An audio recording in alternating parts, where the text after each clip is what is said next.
بسم اللہ الرحمن الرحیم۔ السلام علیکم ناظرین، آپ دیکھ رہے ہیں چراغ باطن۔ ناظرین، کائنات کے اس سفر بے نشان میں کچھ دل ایسے ہوتے ہیں جن پر ایک بے نام سی پیاس اترتی ہے، ایک سوال جاگتا ہے کہ میں کون ہوں، اور جب انسان اپنی روح کے بھید میں جھانکنے کی کوشش کرتا ہے، راستے خود بخود اسے اس در تک لے آتے ہیں جہاں سے باطن کا سفر شروع ہوتا ہے۔ اس درجہ پر جو شخص قدم رکھتا ہے مرید کہلاتا ہے۔ مرید وہ ہوتا ہے جو اپنی خواہش سے نہیں بلکہ اللہ کی رضا سے جینا چاہتا ہے۔ وہ اپنی انا کے غلاف کو چاک کر کے حقیقت کے نور کو دیکھنے کا ارادہ کرتا ہے۔ ناظرین، مرید کا لفظ ارادہ سے نکلا ہے، یعنی وہ شخص جس نے اپنی زندگی کا سب سے بڑا ارادہ یہ کر لیا ہو کہ اسے اپنے رب تک پہنچنا ہے، وہ مرید ہے۔ مرید وہ ہوتا ہے جو جان لیتا ہے کہ ظاہری علم صرف اسے راستہ دکھا سکتا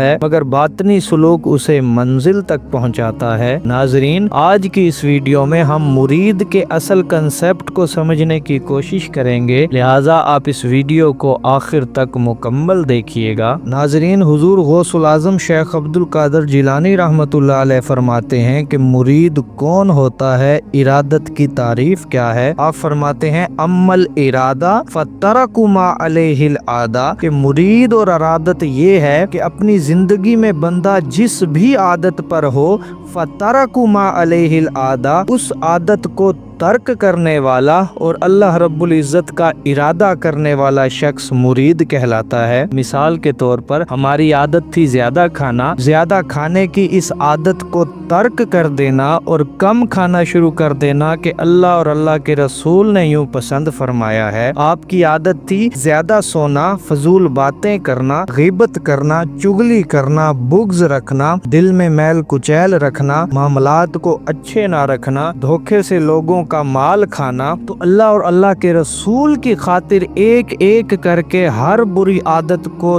چھوڑ دینا ارادت کہلاتا ہے۔ اللہ رب العزت اور اللہ رب العزت کے رسول صلی اللہ علیہ وآلہ وسلم کی خاطر تمام رذائل اخلاق کو ترک کر دینا اور اخلاق حسنہ کو اپنا لینا ارادت کہلاتا ہے۔ اور جو شخص تمام بری عادات کو ترک کرتا ہے، ایسا شخص حضور غوث الاعظم شیخ عبد القادر جیلانی رحمۃ اللہ علیہ کی نظر میں مرید کہلاتا ہے۔ حضرت خواجہ نظام الدین اولیاء رحمۃ اللہ علیہ فرماتے ہیں، ترک دنیا کا یہ مطلب ہرگز نہیں کہ آدمی لنگوٹ باندھ کر کسی جنگل میں چلا جائے، بلکہ ترک دنیا کا مطلب یہ ہے کہ انسان اپنی ذات اور اپنے نفس کو دنیاوی علائشوں سے پاک رکھے۔ ناظرین، ایک قابل غور بات یہ ہے کہ ہمارا المیہ یہ ہے، ہمیں بتایا ہی نہیں جاتا کہ مرید ہونا ہوتا کیا ہے۔ مرید اور ارادت، یہ لفظ ارادہ سے نکلے ہیں۔ ارادہ یہ ہے کہ آپ اپنی زندگی میں چاہتے کیا ہیں، آپ کی خواہش کیا ہے۔ یاد رکھیے گا، جو شخص رب کو پانے کا ارادہ لے کر مرشد کامل کے پاس آتا ہے، جو اللہ رب العزت کے حصول کے ارادے سے مرشد کامل سے بیعت ہوتا ہے، وہ مرید کہلاتا ہے۔ لیکن اگر کوئی شخص بغیر کسی ارادے کے مرشد کے پاس آیا،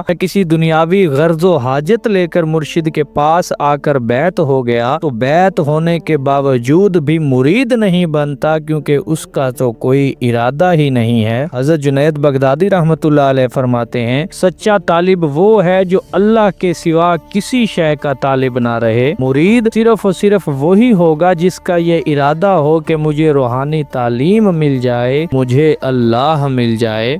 اللہ رب العزت فرماتے ہیں کہ اللہ تمہاری صورتوں کو نہیں دیکھتا بلکہ وہ تمہارے قلوب اور نیتوں کو دیکھتا ہے۔ نیت کہتے ہیں ارادے کو۔ مثال کے طور پر ایک شخص یہ ارادہ کرتا ہے کہ مجھے رب مل جائے، اور وہ اپنی طلب میں سچا ہو، اس کے لیے جستجو کرے۔ اب اس کو اگر مرشد کامل میسر نہ بھی آئے، اسے اگر اللہ نہ بھی ملے، مگر رب اس کے دل کے ارادے کو دیکھے گا کہ اس بندے کے دل میں میری سچی طلب موجود ہے، لہٰذا وہ شخص اجر پالے گا۔ حضور غوث الاعظم رحمۃ اللہ علیہ مزید فرماتے ہیں کہ مریدی پختہ تب ہوتی ہے جب بندے کا دل اللہ کی